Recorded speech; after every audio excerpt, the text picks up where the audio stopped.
Hi, my name is Tiana Karamayas and I'm a Cavoodle puppy coach and breeder for Oodleway and River City Puppies. As a coach, my philosophy is simple. A Cavoodle should always complement your lifestyle, not complicate it. And this is the foundation to everything I teach.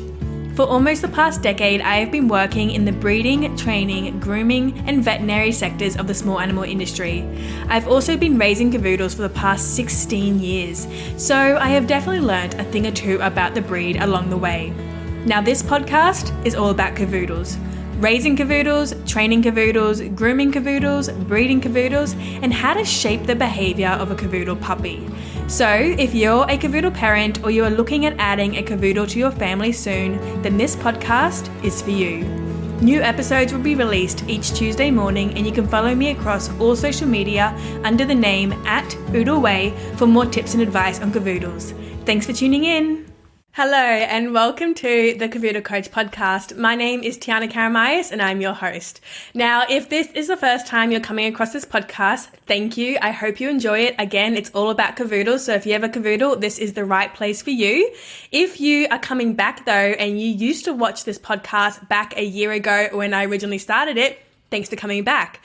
Now, for the first episode of this Cavoodle Coach podcast reboot, what I wanted to do was to answer all of your questions. I wanted to say thank you so much to all of my supporters over the years for supporting me, following along with me, working with me, and I wanted to do a podcast episode that was more interview style. So today I am joined by my partner Xander, and he's going to ask me the questions that you asked me. So we're going to get started. Xander's going to ask me the questions. I've only very briefly looked at them, so I'm pretty much going to be answering them off the top of my head. But let's get started and see how we go. Xander, do you want to introduce yourself? Kick things off. I'm Xander. Hello, everybody. So I've got a few questions to get through here. So we'll start off, Tiana. One of the first questions that came in was, how can you say you have so many years of experience when you yourself are so young? So the reason why I have so many years of experience, I almost have a decade of experience working in the small animal industry. I've also been raising Cavoodles for 16 years in a week's time when my oldest Cavoodle turned 16. But I started working in the small animal industry when I was 15 years old. I went to my local vet clinic, got a job there, and ended up working there for over 4 years. So that was really the start of my experience in the small animal industry. I then have worked in a grooming salon. It was a boutique grooming salon, learnt a lot about coat maintenance, obviously how to groom Cavoodles and other small dogs. And I also worked as a puppy school trainer, which again was very, very amazing experience. I learnt so much about the behavior of young puppies. And then I actually started my very own Cavoodle breeding business. And when I started my Cavoodle breeding business, I did a lot of study. So I did different certificates, learning about breeding, about the development of puppies, the development of their brain, how they learn best. And throughout this time, I also went out and I did study a year of a Bachelor of Veterinary Technology. I completed a Certificate 2 in Animal Studies, and then I also did a few breeding certificates on the side as well. So that's how I have so much experience at such a young age. I started when I was 15. I am now 24, so it's almost been a decade, and I love every single moment of it. Cool. That probably leads us into the next question. Tell us about the most rewarding aspects of your breeding for you as an individual, and how has your work shaped you as a person? The most rewarding experience. So for breeding, there's two parts. So my favorite part of breeding is the birth. I love the experience of bringing new life into the world. You know, I know some people might find it a bit gross, but I just think the whole act of bringing that life into the world, there's nothing like it. The excitement of not knowing, you know, how many boys they're going to be, how many girls they're going to be, and then being able to reach out to my litter families and announce the birth and the safe delivery of the puppies. That's my favorite part. But equally, something that is also very, very rewarding is when the families get to meet their puppy for the first time and take their puppy home, and to see like the joy on their faces, to see how happy the puppy is because it finally, is going to its forever home. That is so rewarding. And then when I hear from the families over the following weeks and months about how much, they love their puppy, how well it's fit into their family, and how thankful they are to have the puppy, that honestly, nothing beats that feeling, to knowing you've changed a family's life for the next hopefully 15 years. Okay, so lots of rewarding aspects of the job. Another question was, what is the single most difficult element of breeding such high value puppies? I think the most difficult part of breeding is not so much the actual breeding and the raising of the puppies. That's something I'm very confident in doing. I've got my curriculum there. I've done it so many times now. I'm very confident in it. The part that I would say I struggle the most with is something that you might have heard of. It's called imposter syndrome, which is where you start to doubt whether you're good enough. And that happens when you see, you go onto social media and you can see all these other people. You can get negative comments from people who are following you about how you're doing the wrong thing or you shouldn't breed crossbreeds. You see what other breeders are doing, and that imposter syndrome, it can be quite powerful in not a good way. So that most difficult part about breeding is just backing myself and remembering, what I do with my puppies, the results I get, and why my program works. And the best way I do that is honestly by staying offline as much as I can and not looking at what other people are doing and not reading the negative comments that you inevitably get when you breed a crossbreed breed.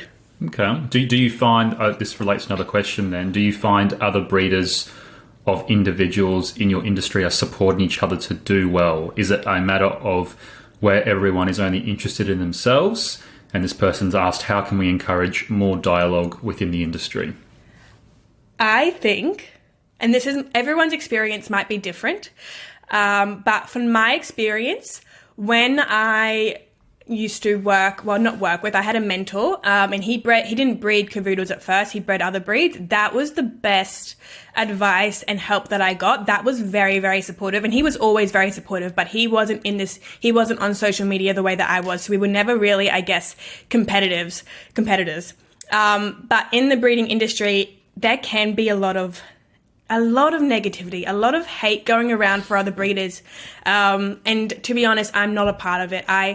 For my own, Instagram and everything, I don't follow other breeders, not because I don't support them, but because I like to just focus on what I'm doing, focus on my own puppies without that whole imposter syndrome coming on.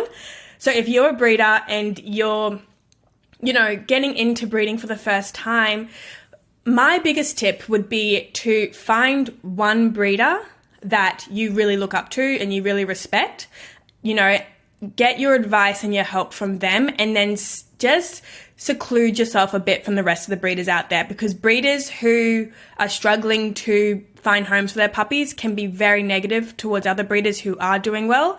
And it can really affect your mental health. So pick one breeder that you like, one breeder that respects you equally, and then cut out all the noise for everyone else. That's how I think it can be. That's how I've navigated it, especially because we also have, if you're looking at breeding Cavoodles, we now have something called the Theodore, which is, a possibility of the Cavoodle being turned into a purebred dog if enough breeders join into it and all of that. So now we have Theodore breeders and we have Cavoodle breeders, and people who are Theodore breeders can be quite negative towards just Cavoodle breeders, even though the breed is the exact same, by the way, same dog. So I think really, just stick with one breeder and then, cut out the noise for everyone else. And hopefully in time, what I think will happen is, obviously with COVID, there was a massive influx of breeders. Once, the years go on and the people who were breeding just for some quick money because the prices of puppies were so expensive back then, once they stopped breeding because they realized that it's actually a very hard and demanding job that needs 24/7 time, and they stopped getting that ridiculous money for not even doing anything with their puppies, once those breeders, and I use what do you call these? Okay, so backyard breeders. Once the backyard breeders stop, and once the number of Cavoodle breeders in Australia do start to, I guess, get a little bit smaller and it's more people who do it as a full-time job, I think the industry will get a lot better. Right now, it's just very much full of people who are looking for a quick dollar. That was a very long answer to a question. That's all right. It was a full answer there. It sort of ties into the next question, and you have slightly touched on it, but this person wants to know, would you be open to being a mentor for a new breeder or doing future podcast episodes about breeding specifically? Everyone has to start somewhere, and unfortunately most of the forum's newbies get so much negativity from other experienced breeders out there. They do. I've seen it. I've read it, and it's horrible. For me, mentoring, I would love to do it. I wouldn't say I'd have the time right now to do it properly. When I had my mentor as a breeder, he was available 24/7, and he had so much time for me. And that was just the most incredible, experience, because when you're breeding for the first time, your dog's going through, pregnancy and birth for the first time. It's a scary experience. So having someone there was really helpful. But right now, because I've got the breeding business, I've also got my online courses that I'm trying to develop, and I wouldn't have the time right now. But in the future, I think I would really love it, because I do think, it's a bit of a full circle moment, because I found it so helpful to have a mentor, and I would love to provide that with someone else. But what I would say is, if you are, again, looking for a mentor as a breeder, it's not a bad idea to go get a mentor who isn't breeding the same breed as you. Firstly, that will eliminate any sort of jealousy or them not giving you the help you need because they're worried you're going to take their business. I would probably look for a breeder who isn't breeding your breed, and someone who's going to be following a similar approach to breeding as you are. So you might have come across something called Puppy Culture or the Badass Breeder programs. If you're wanting to do those and you find a breeder who also does that, that's going to be really helpful for you. Those would be my tips. And then in the future, if I ever do, believe I have the time for mentoring, I will, announce it, and then you can come to me and we can work together. Good to know. There is a date ahead. Okay, cool. Let's move over to some of those grooming-related questions that we have here. So maybe, I guess, a basic one for you, Tiana, or maybe not so basic. The first person's asked here, how do you keep your Cavoodle's eyes clean? So, with the eyes, my best tip is you have to keep the hair short around their eyes. So you yourself need to have a pair of scissors. And I would say at least once a week I am trimming the hair between the eyes on my dogs. And that's the best way to keep it clean, because you're making sure that when they do have any discharge from the eye, whether they're sleeping and they've got sleep or they have a bit of irritation, it's not going to then sit on the hair, stain the hair, and become very clumpy. And also, if it's already stained, the best way to get rid of it is to cut it. So I would always have a pair of scissors, and cutting the hair and trimming it between the eyes is the best way to prevent it. Second thing to take note of, if you have a lighter colored Cavoodle, so maybe a Cavoodle who has a lot of white on the face, it's inevitable your dog is going to have a lot more tear stains around the eye because they have that lighter color fur. And it's not something really you can change because there is a chemical in the tears, and that's what stains the hair. Now, if you're asking about how to just keep them clean in general and just like the actual eye, I'm a very strong believer with not getting involved unless you need to. If you do too much, you can irritate the eye further. So if anything, the only thing I would do to clean the eye is I would just get a very soft paper towel, put some warm water on it, and just wipe over the eyes very gently. I wouldn't go messing around with something so sensitive so much, because I think that can lead to more problems. If you are getting a lot of bad discharge though, it might be green, it might be very smelly, it might have, different colors about it. Obviously then you need to go to your vet. You might have an eye infection forming. So those are my tips. Trimming the hair between the eyes. Don't touch the eyes unless you need to, and just know that the staining is inevitable because there's a chemical in the tears, and that's what stains the hair. Okay, good to know. Similar question. My dog doesn't like when I groom his face. Any tips on how I can get, him or her used to, I guess that interaction with the face, commonly? Definitely. So you want to imagine your puppy was 3 weeks old again. What I do as a breeder is I go in with a cotton tip, and I just gently rub that around the eyes and over the eyes every single day as a puppy to desensitize them to the whole grooming process. So you want to pretty much go back to that step with your own dog. Obviously, because they're older, they're probably going to try and either bite the cotton tip or they're going to be very agitated. So choose your time. You want to do it when your puppy is very sleepy. You want to do it when they're not having their zoomies, because then anything going near their face, they're going to bite. And even if you can't go with the cotton tip, practice with just your hands at first. When they're lying on your lap at night, you're watching TV, just practice rubbing your hands over their eyes. You can praise them with, reinforcement. You can tell them yes if you use a marker signal. You can then give them, little treats, and then slowly work your way up to the cotton tip. And then after the cotton tip, you can go with a bigger object. You can go into scissors and just rub the scissors over the eyes. You pretty much want to make sure that from now going forward, every single interaction you have with your puppy is very, very positive. We don't want them to have any sort of negative experience with it. So start really slow, and any sort of counter conditioning training. So when they already have a preconceived idea about something, if you want to change that, that's going to take time. So you have to be patient, start small, and don't jump ahead too quickly, because then you'll be back to square one. Okay, good to know. Good to know. More of a behavioural question next. So we have two people asking a very similar. My 15-week-old Cavoodle and my 10-month-old Cavoodle. One's turning into a bit of a barker. One barks at everything.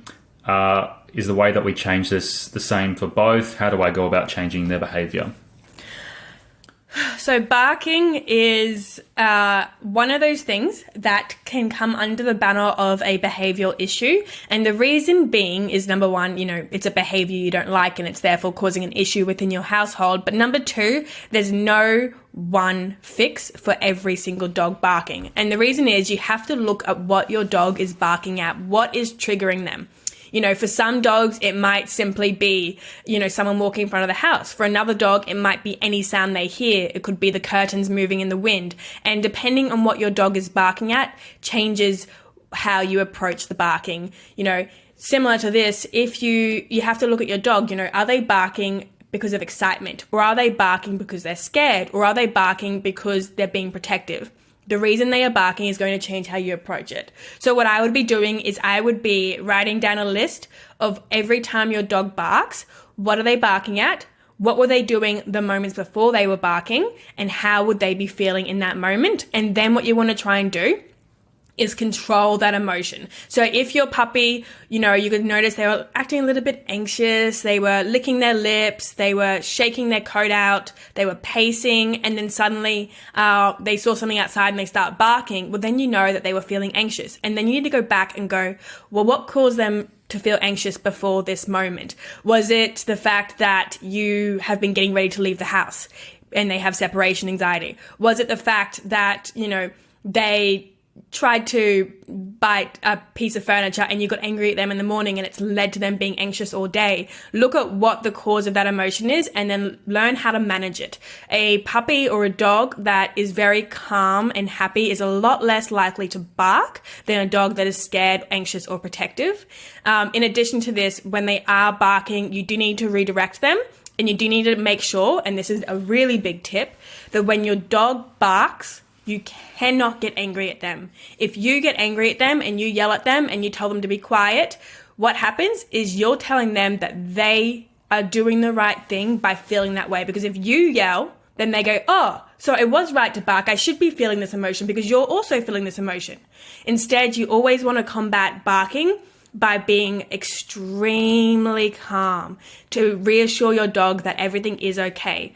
And as hard as that can be, because when your dog is barking, sometimes you just want to, get a little bit angry and get them to stop immediately. That's not going to help you in that situation. You have to let them know that barking is really not necessary because everything really is okay. And then the final tip is if your dog is barking at things like sounds and people and dogs, you really want to work at some counter conditioning training. You want to desensitize them to it. So, if they bark at sirens, play sirens on YouTube at a low volume, give them treats, increase the sound over time, the loudness of it, increase the treats some more, and just work at desensitizing them to those sounds. And again, this is a one-on-one case. You can't just have one fix for all dogs. So if you're really having trouble, it's a good idea to work with someone who can look at your dog in particular, how they're reacting. Sometimes a behavioralist is needed, and definitely some management. Cool. I think the only time it's acceptable is when they bark at themselves in the mirror. Yeah, probably. That's pretty cute and funny. Okay. Moving on to a next question, more of a behavioural question as well. How do I crate train my puppy? He cries so loud and I feel so bad. I don't know what to do. Depends how old the puppy is. The easiest and best way to crate train your puppy is, number one, the breeder should do it. That's the easiest way. The next easiest way is the day you bring them home. So I'm not sure how old your puppy is in this situation. I'm assuming they're a little bit older because, usually if you do it from the beginning, you don't usually have quite as many issues. What you want to do with crate training, crate training, again, it can be quite dependent because your dog may already have some very negative feelings towards the crate, especially if you've been trying to crate train them and then every time they've cried, you've let them out and now they just have a learnt behaviour that if they cry, they get let out, and then that's just causing a whole other issue. But essentially with crate training, you have to make it a very positive experience for them. So having the crate there, no matter what they're doing, having it open, giving them treats inside the crate, letting them chew on a really yummy kangaroo tendon inside the crate, creating a very positive experience, then letting the flap down, and then rather than zipping it up, you leave it just open the flap so they can walk in and out still, and then eventually working at closing that crate door. Now, when it comes to crying, a puppy will always cry when they first go in the crate, unless they've been crate trained from, 3 weeks of age with the breeder, then they won't cry. But otherwise, they're going to cry when you first put them in the crate.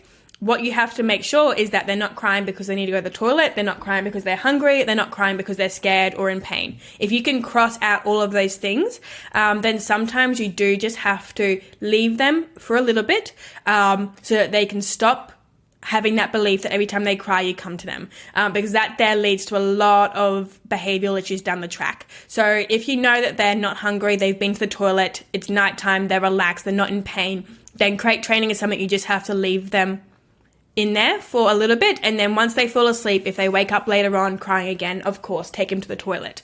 But between that, during the day, just making sure you try and create it as much as possible, a very positive environment around the crate's really going to help in the long run. And then keep in mind that sometimes, and it's not that often that this happens, so don't go immediately thinking this is your dog, but sometimes some dogs really, really, really hate crates and hate being confined. And if that's the case, you could try something like a playpen. But that's sort of a last resort. Most of the time, the dogs who really, really hate crates have had a very negative experience being enclosed in a small area before, and now they're very scared of it, and you could do counter conditioning training for it. But yeah, this is, again, crate training, all these sort of, behavioural questions, it's very much a one-on-one case basis. You can't just have one set of rules or set of instructions or set of training that's going to help every dog. So if you're really having trouble, again, working with someone one-on-one is going to get the best results. But those are a few tips you can try for now and see how you go. And just remember, a puppy used to cry to get their mother's attention and their siblings' attention. So when they first come into your house, they're going to try and cry for that same reason. But it's your job as the new family to teach them how to appropriately ask for your attention without crying, because we don't want them to cry for our attention. We might want them to sit for our attention, and that's called manding. And that's a far better way to teach your puppy how to communicate than to just continue letting them cry and then answering those cries every time they do it. Okay. Good to know.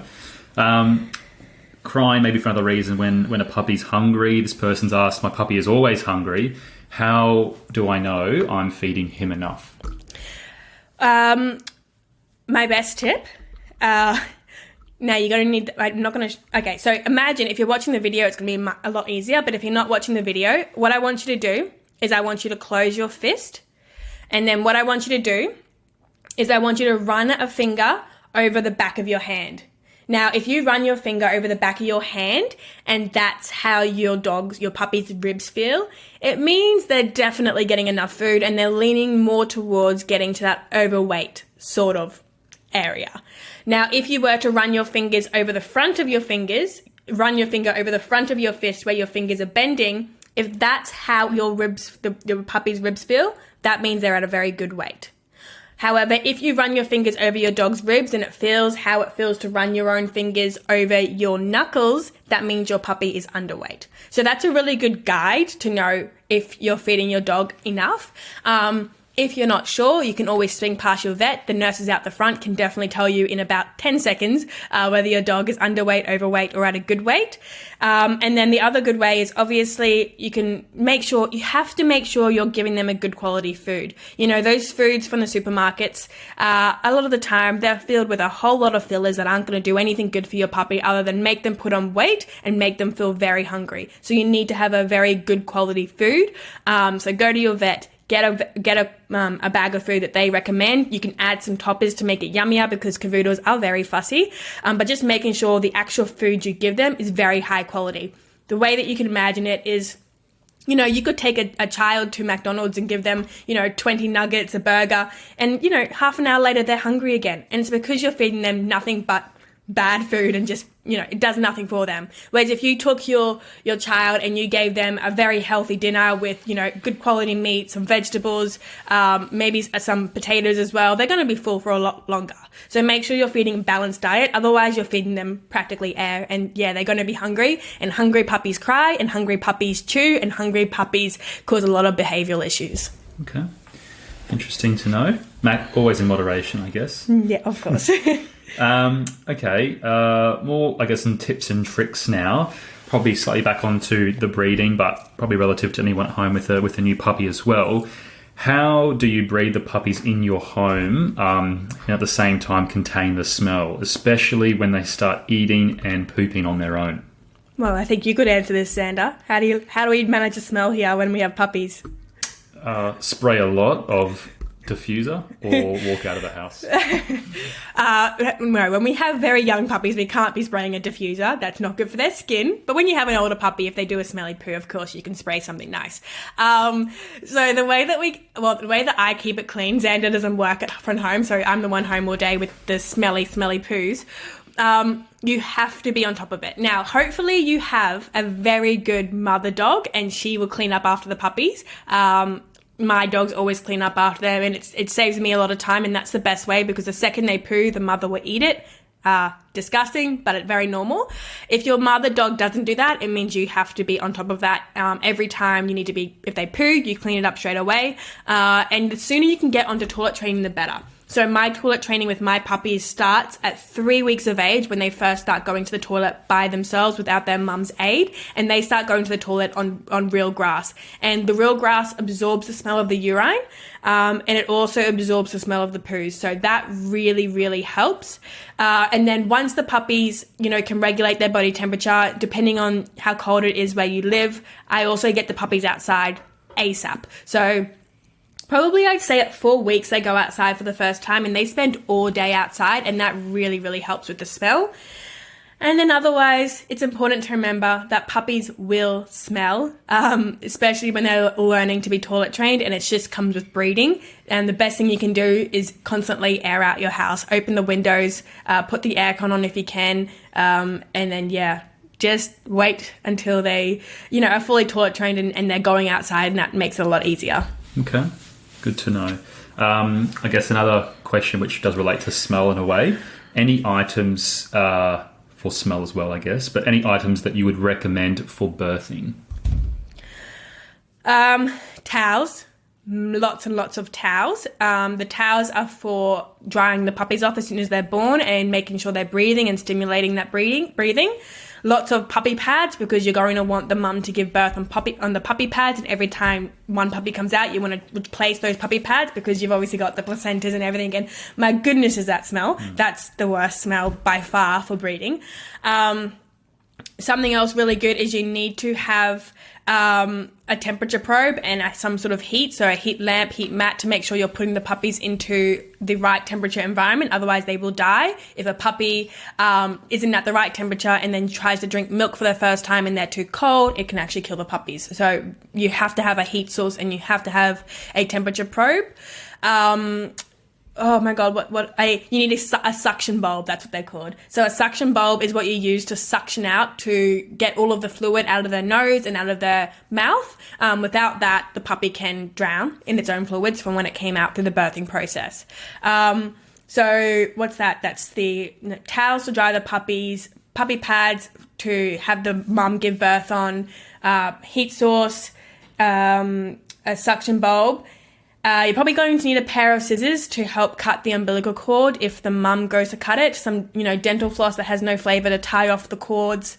And then the final thing, most important thing in my opinion, well, almost most important, that would be a good reproduction specialist on the phone. So if something goes wrong, you can talk to them and you can rush them to the vet ASAP, because things go wrong in birth and you need to make sure you have a good team behind you. Okay, good. Good to know. All right, I guess on that, are there any tips that you would give? It's not a question that someone's asked, but on that, it can be quite overwhelming if it's your first litter, and for someone who's not, an expert on birthing newborn puppies, are there any pieces of advice on how to sort of be best prepared, stay calm, for a successful delivery?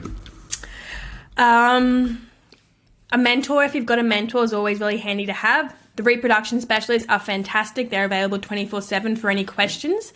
The third thing you need to do as a breeder is you need to study. You need to do some learning. So there are some great certificates you can do out there to learn about how to successfully help your mum give birth.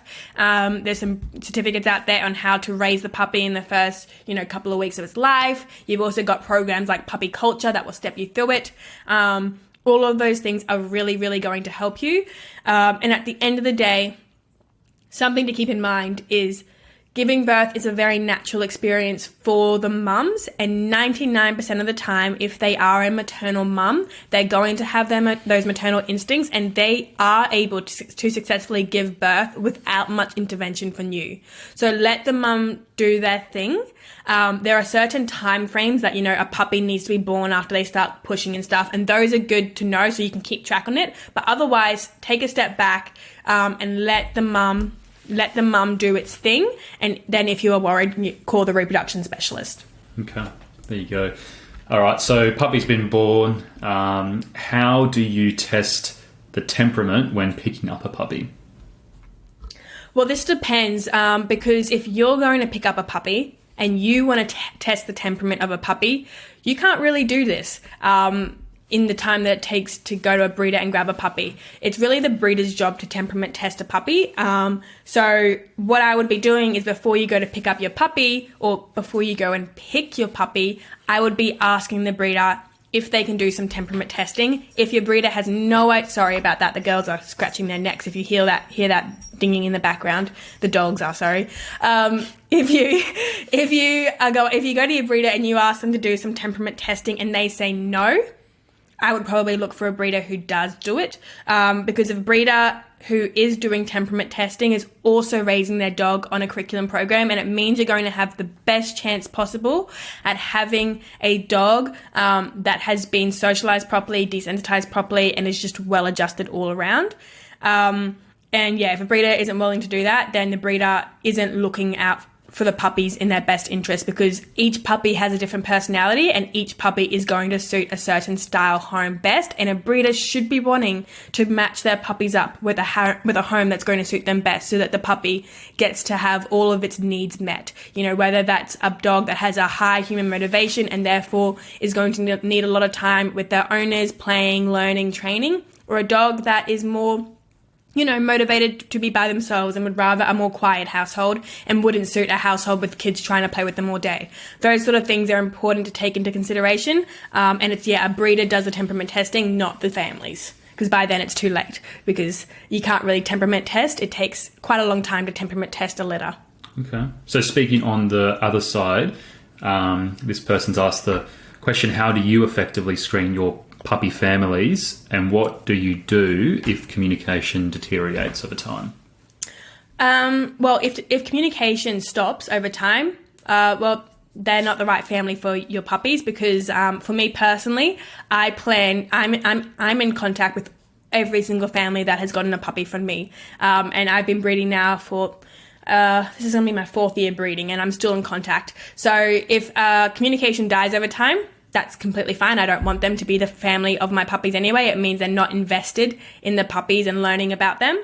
But to properly screen the families, I have, the wait list that they can join. They answer some questions, but then my favorite way to screen them is to get on the phone and talk to them. It's the best way to get to know someone, to hear about their family, their lifestyle. And if you get on the phone with someone and they don't have any questions for you and about your program, that's a bit of a red flag for me because, getting a puppy is a very big decision.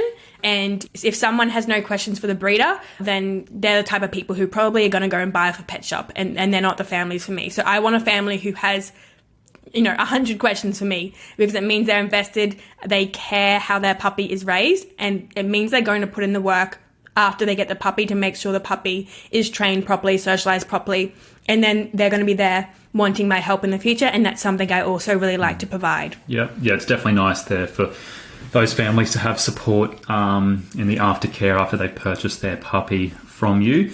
I guess, for other breeders out there who are looking at ways to value add to their business, grow and expand, what tips and tricks would you give them to help them grow that, might be experience a bit of, I guess, problems or, I guess when they're unable to grow right now, how would you help them? What I would say is to remember that people buy off people. We're in a day and age right now where the way that, I guess, buyers work is people don't buy off brands anymore, they buy off a person. So if you want to have a successful breeding business, you need to be the face of your breeding business. You can't hide behind the camera. You have to be in front of the camera talking about your program, talking about why your program is different and what you offer that other breeders are not offering. It's the only way to stand out online.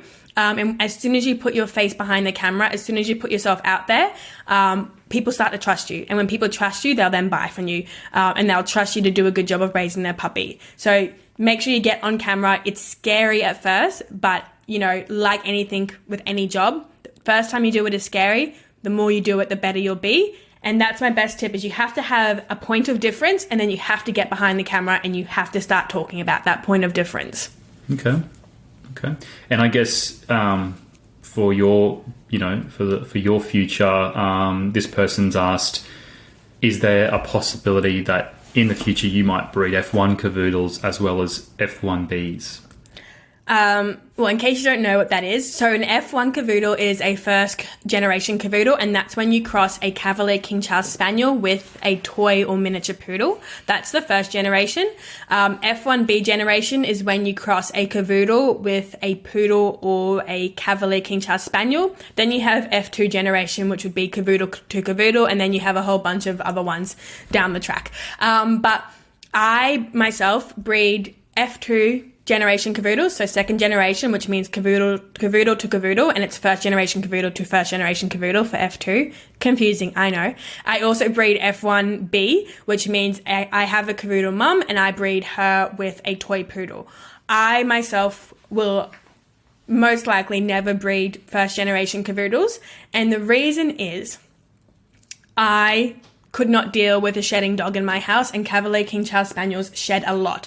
I have Cavoodles, my Cavoodles, they're pets. I love them more than anything. They're my own children. So I'm not going to have a dog in my family that doesn't suit my lifestyle. And for me, that's a low shedding dog.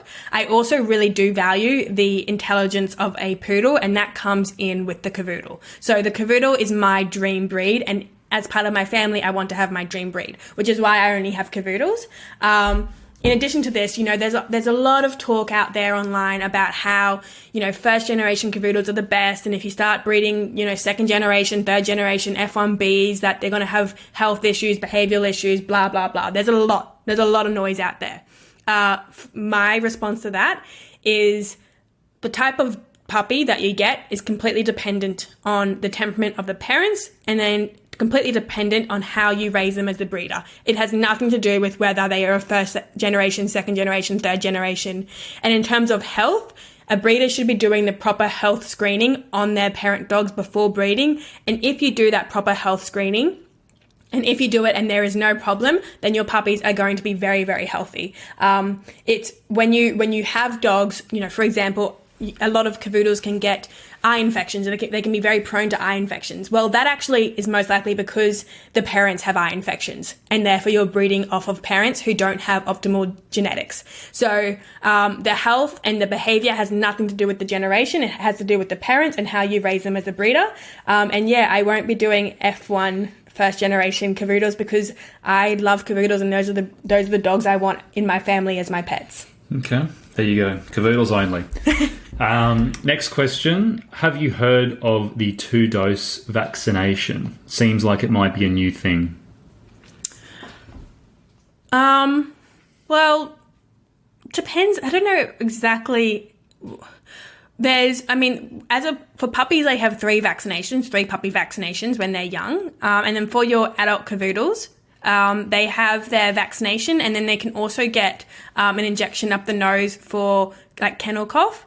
If there's a 2-dose vaccination, my vets haven't mentioned that yet, and I've never heard of it. So I'm not quite sure what you're talking about there. Whenever it comes to vaccinations, your vet is going to be the most up-to-date on this sort of information, and I would be I would be trusting their judgment and their recommendations because they also know your dog. For me, my dogs have been getting the same vaccination their whole life, and I wouldn't call it a 2-dose vaccination. However, there is the injection in the neck, and then there is the injection up the nose. So possibly that's what you're talking about as a 2-dose. I'm not quite sure. Maybe talk to your vet about that one. Okay, that's all right. Alrighty. On vaccines, someone has said that they've had a bad reaction, or their puppy had a bad reaction to their last puppy vaccine, C7, and then another year on, she had the C5 vaccination without any problems. Have you come across that before, where there's been certain components of one vaccine where puppies have had a negative reaction to? It's very, very rare for that to happen. I haven't had that happen to me personally or any of my puppies, but if your puppy has had that reaction, very scary experience. Obviously, we don't want to be giving them that vaccination again unless, your vet, for some reason, believes that your puppy wouldn't react that way again. I know I read over that question briefly, and I know the person was asking whether I would recommend, vaccinating your dog again. For me, I am always very much pro vaccines for dogs. There are some, horrible illnesses out there like parvovirus that your dog can get, and those are life-threatening. So I am pro vaccines. But in your case, if your dog has had a bad reaction to the vaccine, I would speak to your vet, and if there is a vaccine possible that doesn't have the component that your dog reacted to and you can prove that, then I would vaccinate them with this other vaccine. Okay. It's very much you need to speak to your vet because they know the history, but I am pro-vaccine if you can get it. Okay, there you go. Alrighty, coming up to, I guess, the last couple of questions here. Maybe a final tip or trick you could share, Tiana. Someone's asking any tips on good recall or teaching good recall skills. This person seems to be struggling at the moment with their dog.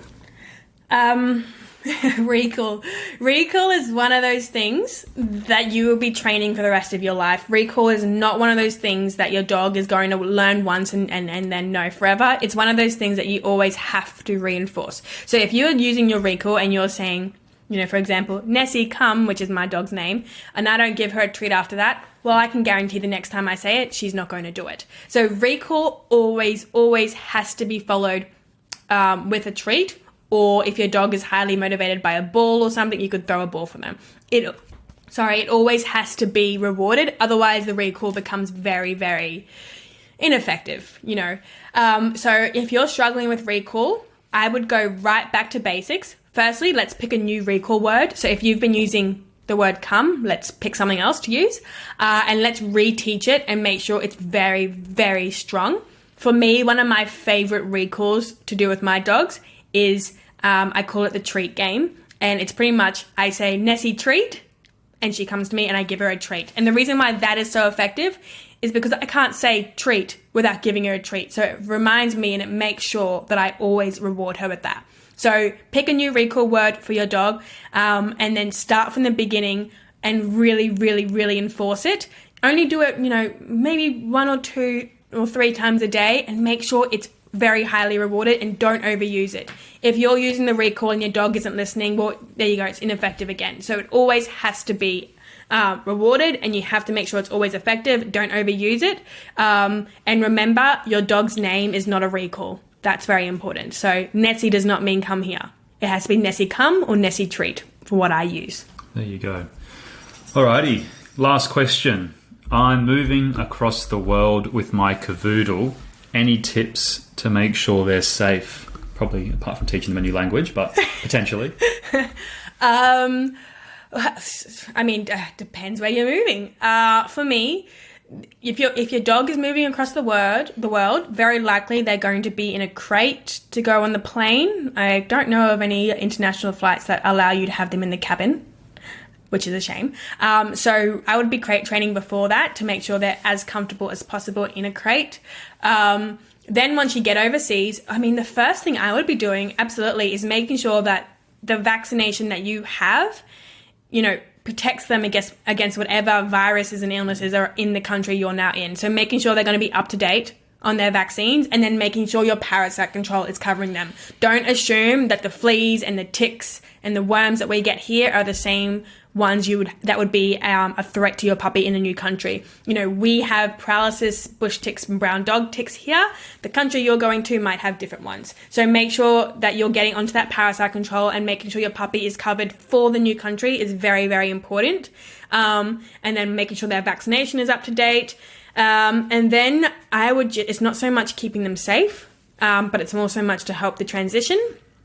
Your puppy is going to be very stressed and anxious when you first arrive, because they've just spent many, many hours on a plane in a crate in the cargo area, which can be quite frightening. So you need to give your dog some time to adjust. So make sure you're there for them. Don't just go to work the next day if you've got a new job. You need to be there for them to help them adjust to their new home and create some positive experiences for them in the new house and the new neighborhood.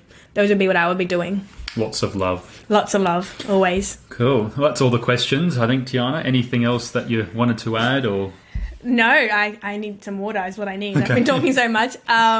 Thank you so much to everyone who submitted a question. I really enjoyed this. And thank you to Xander for asking me the questions. No problem. If you can hear, dogs sniffing and all that in the background, they have decided that it's also time for me to get off the camera, because they are getting a bit, restless. So thank you for, joining in and listening to this episode. I really enjoyed it. If you are new to the podcast, please make sure you follow the podcast so that you get notified when the new episode releases. I will be releasing new episodes every single Tuesday. And then if I have, some motivation in between that and I want to spontaneously upload another one, I will. But it's going to be every single Tuesday. The podcast is all about Cavoodles, breeding Cavoodles, raising Cavoodles, training Cavoodles, tips and tricks on Cavoodles. So if you are a Cavoodle parent or you're looking to get a Cavoodle for your family, this is the podcast for you. And I can't wait to see you back here next week. Make sure you follow me on Instagram and TikTok at Oodleway or at Tiana Karamais, if you'd rather Google that. And then, you can see my face and we can meet face to face. Well, kind of face to face, not quite. But anyway, I'll see you next week. Thank you so much again. And thank you, Xander. No worries. See you later. Bye.